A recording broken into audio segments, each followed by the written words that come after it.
না, এটা অবন্তিকা দেয়নি, এটা প্রশান্ত চালাকি করেছে। অবন্তিকার বাড়ি থেকে তত্ত্ব দিয়েছে, ওটা জিয়াকে গিফট দিয়েছে। ভাই মনে হয় 3000 দিদি ভাই। বাবা জিয়া মালকিন গুরুপ্রসাদ চক্রবর্তী একদম নজর দেবে না। খাবি না বাবা। 1 2 3 4 5 6 7 8 9 5,000 5,000 দিয়েছে বস, আর 3,000 দিয়েছে দিদি।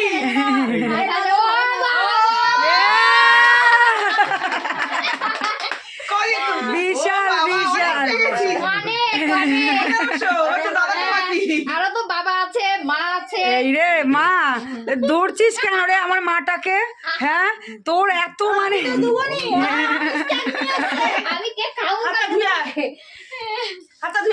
নে, তোর একটা গোল্ডের টাকা উঠে গেছে, গোল্ড একটা কিনে নিবি। যাবো কালকে সোনার দোকানে যাবো। হ্যাঁ, ওটা কিনে নিবি, সবাই টাকা দিয়েছে, স্মৃতি হ্যাঁ, এটা সবার টাকার উপহার বলবি। আমি আরে কালকে উনি ভুল করে বলেছে। একজনকে দিতে আমি পারি গেঞ্জি পরেছিলাম টাকা দিয়ে আমি গেঞ্জি তাই পরেছিলাম না? আমি ওর জন্য, আমি তো ইচ্ছা ছিল একটা কিছু কিনে দেওয়ার, কিন্তু পারলাম না।